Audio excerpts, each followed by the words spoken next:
Imagine a man, raised in the heart of a brand new faith, who becomes emperor, and then dedicates his entire life to destroying it.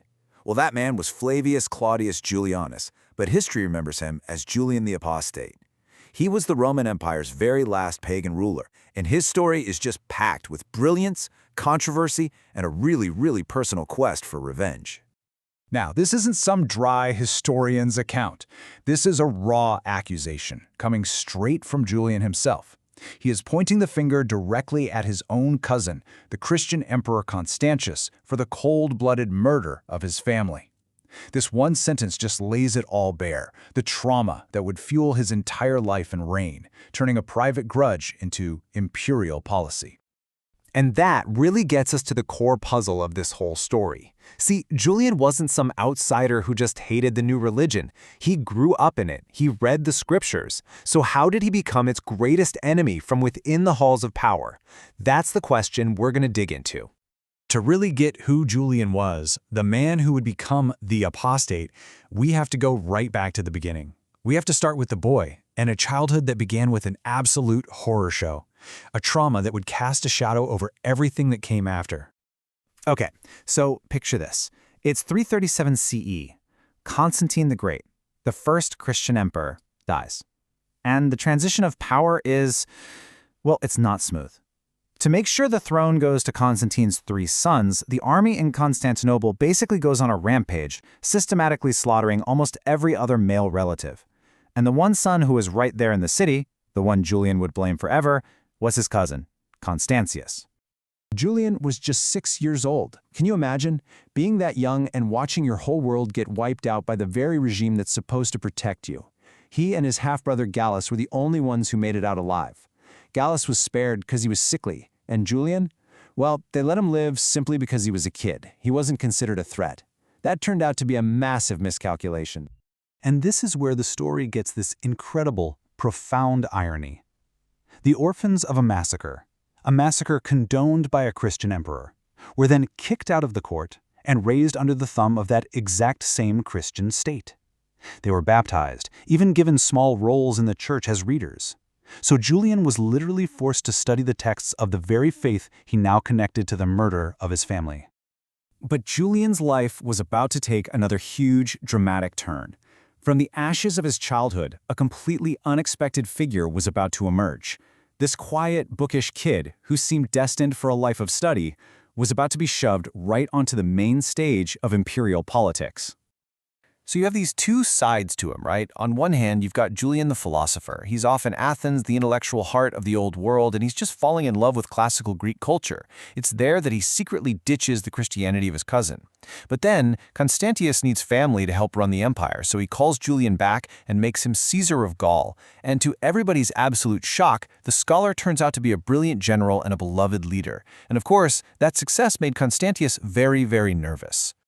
Right, so the tension between these two finally just boils over. Constantius demands some of Julian's best troops, and the soldiers, well, they respond by declaring Julian the one and only supreme emperor, the Augustus. Civil war looks certain, but just as their armies are getting ready to clash, Constantius gets sick and dies. And just like that, in 361, Julian marches into Constantinople without a fight. He is the sole master of the Roman world.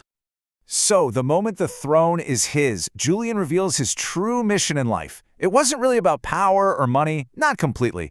It was about something much bigger. He wasn't just going to tolerate paganism. He was going to bring it back to its former glory. He was going to launch a full-blown pagan reformation. And his method was honestly pretty brilliant.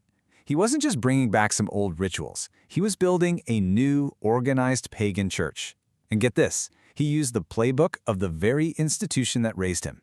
He returned temple property. He created a whole hierarchy of priests, modeled directly on the Christian church.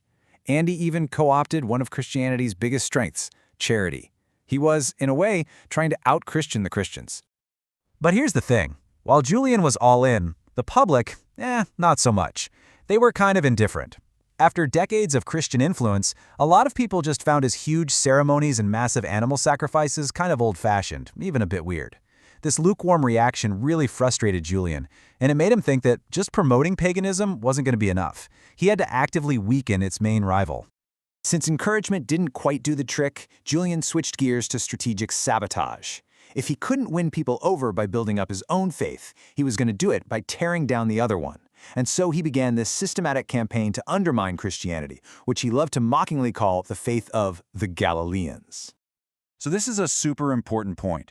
Julian had learned from history. He knew that bloody persecutions just created martyrs and actually made the church stronger. So he took a totally different path. No mass arrests, no executions. His war was going to be fought with laws, with books, and with public policy. It was a cold, calculated attack on the faith he blamed for everything. His methods were really clever and very targeted. He banned Christians from teaching classical literature, basically trying to cut them off from the empire's intellectual life. He wrote a whole book called Against the Galileans, using his insider knowledge of the Bible to tear it apart. And then, in a real masterstroke of political theology, he announced plans to rebuild the Jewish temple in Jerusalem, specifically to prove a Christian prophecy wrong. But here's the thing.